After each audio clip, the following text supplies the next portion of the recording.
Today we're going to be taking a look at how you can find your purpose. That's right, your purpose in life. It's a simple 3-step process that we're going to go into and really delve into every single one. Hey financial developers, in today's video we're going to be taking a dive into Evan Carmichael's Built to Serve book. Built to Serve, how to find your purpose and become the leader you were meant to be. So in this book, this is where he discusses the 3 different pillars on how to really find your purpose in life, how to bring meaning into your life by serving others. The 3 pillars are going to be your who. This is going to be pretty much your core values, your solid rock to guide you through your journey. Then we have your why. This is going to be your purpose. And in the book, they discuss that this is really going to come just from your own personal journey, from your experiences throughout life. The 3rd step is going to be your how. This is going to be your passion and how you really execute on the different things on how to really achieve your goals. So I'm going to go ahead and pretty much give a quick rundown on each 3 of the pillars and pretty much just the summations of every single one. And he actually goes ahead and gives us a summary of each of the pillars in his book. So I'm going to go ahead and share them with you. Your who highlights.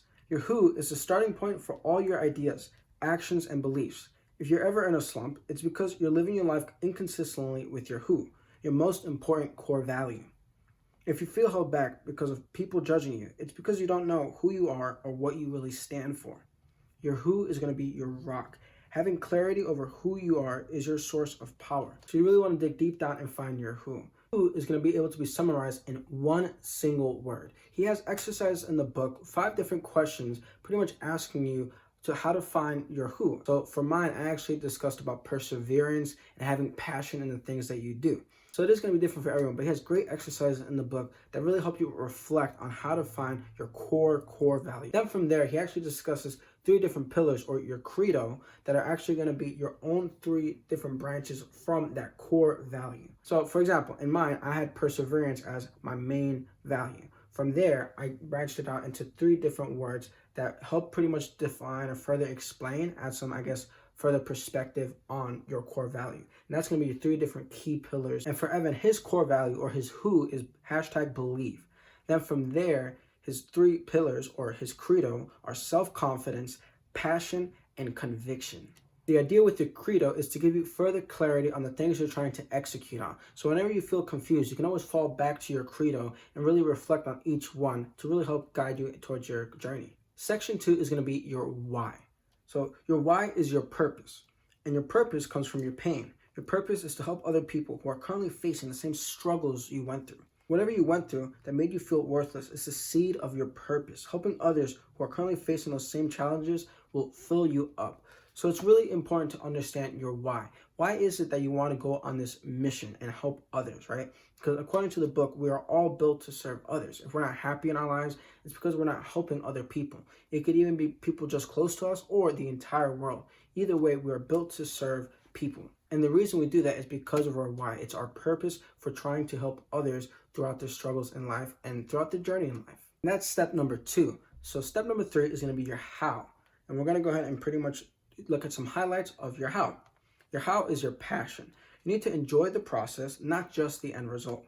And he goes a lot into, he loves helping other people, Evan Carmichael. He used the example of if he wants to go and help people, he can help people that are currently moving, right? If he has a friend that's currently moving to a new apartment, he will gladly go and help them move out of their apartment into their new one. But he doesn't enjoy the process of being a mover, packing boxes and taking it over to the new place, right? So from there, he knows that even though he likes to help other people and serve other people, he doesn't like the process of packaging and moving boxes. Therefore, he wouldn't really go and become a mover.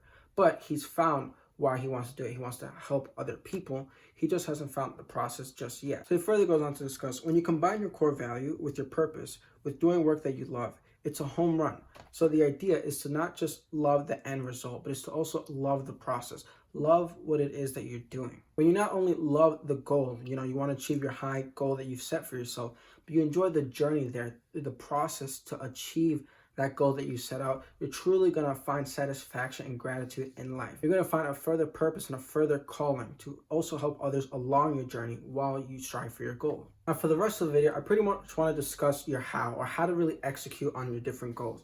So a big example is modeling pretty much the big winners. Like you can think of, if you're in engineering, you have Elon Musk. So the idea is you want to go ahead and model what you're doing after people that are currently very high and successful in their industry. So again, with Elon Musk, try and see what it is that Elon Musk is doing, or perhaps is sort of thinking about and executing on when he's creating Tesla, SpaceX, and all his different companies. Therefore, you can try to really find and mold it in a way that really works for you while still executing on the key things that work for Elon Musk. Now, of course, not everything that Elon Musk does is going to work for you, right? But this helps give you an idea on how to sort of start your snowball on your how. Now, if you're into cooking, you could think of someone such as Gordon Ramsay. Not only is he a great chef, but he's really big into like business, right? I know he has different restaurants and he does his different shows. You can take a look at also how he cooks and just different things that helped him on his cooking journey, and model some of those things for yourself and work it and tweak it into different ways that will work for you and help bring you success towards your goals. Another great idea that he discusses is how to really get the attention of big names. So for example, when you're starting off, you might have 0 followers, right, or 0 subscribers. So how do you pretty much go ahead and get the big people's attention? So he breaks it down into 3 different ways. So the 3 ways on how to secure big names. First way would be to hang out where they hang out. If your hero, for example, let's say is Gary Vee or Gary Vaynerchuk, maybe go on his Instagram or try and find what social media platform he uses the most, he likes to really use and consume on, and try and see what followers he's following. And from there, you can try to get a better sense of what it is he actually enjoys and get a better perspective on pretty much just what it is that he likes. Second way to really get the attention of big names is to find the platform that they're most engaged on. So again, back to Gary Vee, if he's most engaged on Instagram, then by all means, that's where you really want to try and consistently reach out to him. Try and find what platform the person you're trying to go after is really using on a day-to-day consistent basis. And again, if it's YouTube, then maybe they're doing a YouTube Live. Try and find the next YouTube Live video that they're doing and go ahead and ask some questions in that chat, all right? You can also do perhaps TikTok. I know TikTok is a newer app. See if they're active on TikTok, and perhaps that's their most preferred method of social media. Really just keep trying to find which platform is really their favorite and going from there. The third way you can secure big names is to become their biggest contributor. So whenever people are posting content on their different social media platforms, by all means, go ahead and add some further clarity and maybe give some perspective to new followers that follow them on that platform. That way they're consistently saying that you're active on the different social media platforms and really trying to help out their community. That way they also get your name into their head and sort of get a better understanding of who you are, and they're just consistently seeing your name there. So like that, when you go ahead and finally reach out to them, they've already recognized your name and sort of know, okay, this person really is active on my platform. Let me see how I can go ahead and help them. Because remember, at the end of the day, we're here to provide value to other people. We're built to serve. So go ahead and serve other people on their platform, and that way they'll go ahead and serve you and help you on your journey as well. Stop trying to be everywhere. There's another chapter that Evan Carmichael talks about where you don't want to overexert yourself too much on all different social media platforms. As Steve Jobs says, do not try to do everything. Do one thing well. In this chapter, he pretty much discusses how you don't want to necessarily just try and overexert yourself into different social media platforms. Now, he does recommend when you're starting off with your brand, for example, the financial dev or the financial developer, go ahead and open up accounts on the different, major social media platforms. There's going to be Snapchat, Instagram, YouTube, TikTok, all the different social media platforms.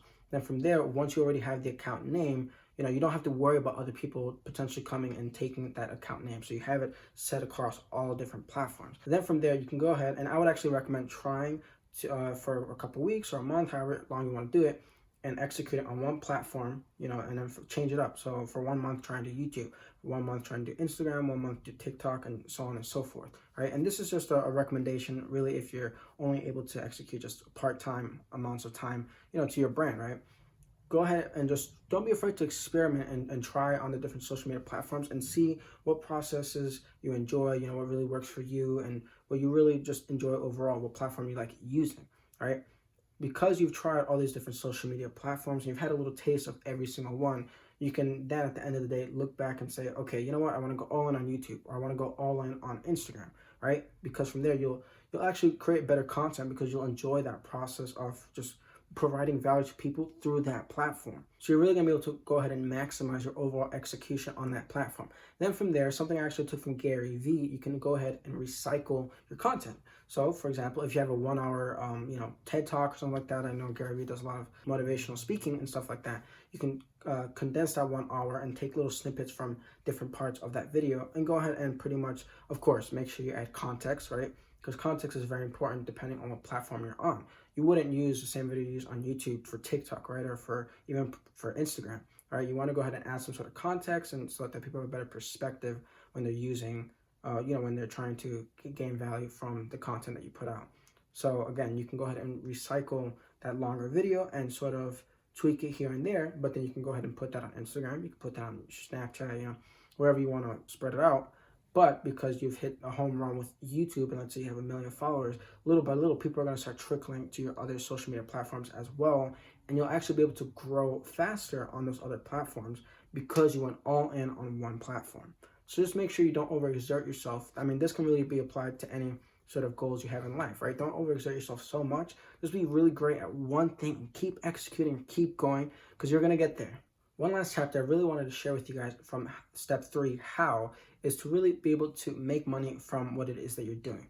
So I'm not saying, you're going to become a millionaire, billionaire from doing this. Now you might, right? But when starting off, and this is something I really want to really hit home for me anyways, because I'm really trying to help other people realize, like, with this day and age of technology and having the internet and having phones, we really can find financial freedom in just anything we enjoy throughout our lives. So if you're really into card collecting, right? Well, because of phones, right? Because of the internet, we're able to connect with, we have eBay. We're able to connect with all these different people around the world and go ahead and trade cards and, just enjoy the thrill of like flipping, or perhaps just finding like a nice rookie card, and you're a great collector of. It can even be more specific of a niche of, okay, you collect baseball cards and you like to buy and sell baseball cards.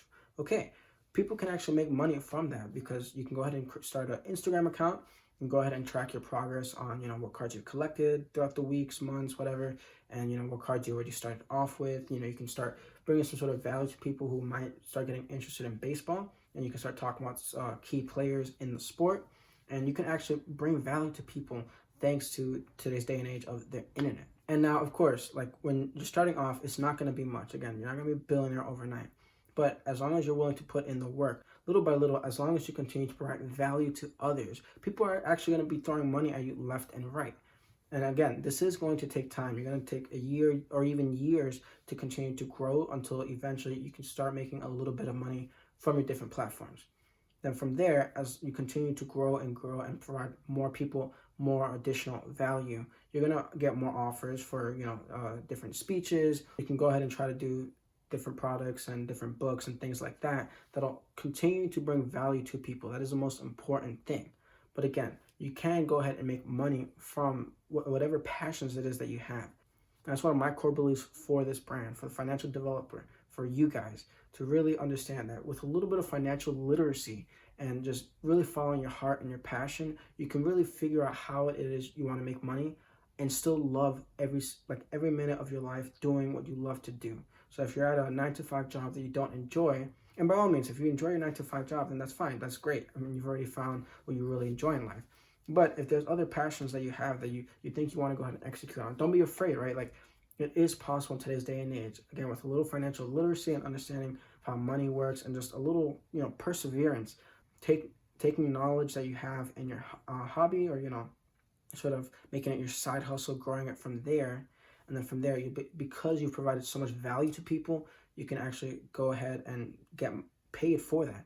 And one key thing I actually learned through just watching YouTube, I watched this video like 3 years ago, but it's really stuck with me ever since I heard that. Like, the best way to become a millionaire is to solve 1 million people's problems, right? So whatever idea it is that you're bringing to the table, as long as you provide people value to it, you are going to make money from that. Just help 1 million people, right? And you'll become a millionaire.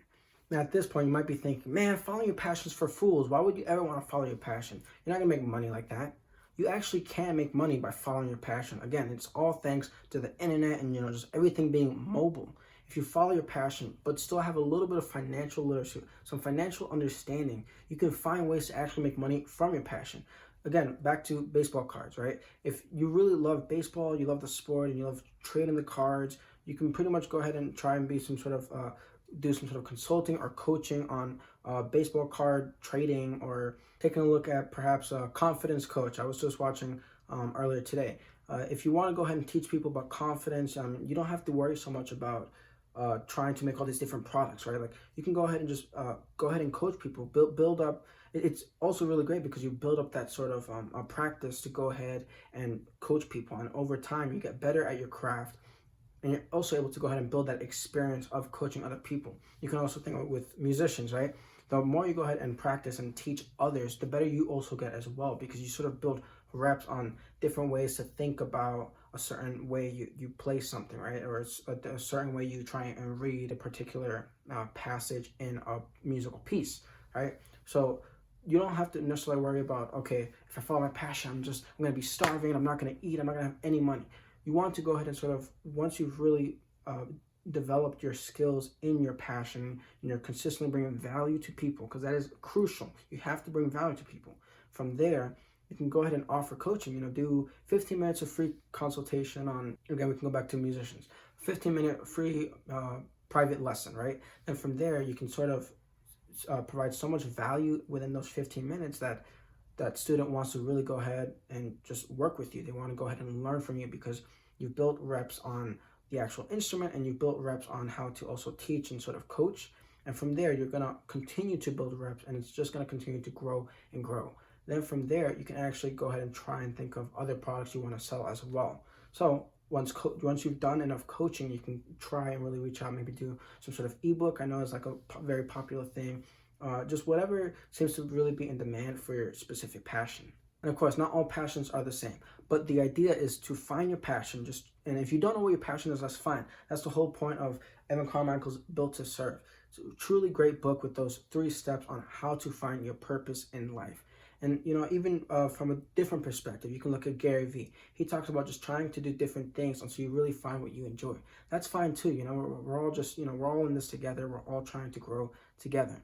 But once you have found your passion, from there, you just want to be a little savvier with how you can go ahead and, not manipulate people, right? It's not, people have this stigma that because you want to go ahead and make money off of your passion or make money that you're evil and mean. No, the more money you have, the more, you can also grow and share your message with others. And, people don't necessarily have to buy your product, right? Like, if your message, again, is about confidence and trying to help people achieve self-confidence in themselves and find that value in themselves, then yeah, if someone trying to look up, I don't know, cooking recipes or get cooking lessons, that's not their customer, right? That's okay. You can go to other people on how to cook. But the idea is to really just be a little savvier in finding ways to go ahead and make some money from your passion, because it's totally doable. No matter what your passion is, you can make money off of it and serve others. You are all built to serve others, so you can do both, make money and help other people and feel fulfilled in life. Today's idea comes from Evan Carmichael's Built to Serve. It was a really great book. I was able to finish it in just a couple of days. Really great book overall. Really makes you think a lot, asks you a lot of different questions, just to really try and find your purpose in life and how to really provide value to others. And I love how he also ends it by discussing different ideas on how you can go ahead and execute and really trying to find what works for you. I really hope you guys found some value in today's video. I appreciate your time. Thanks for watching.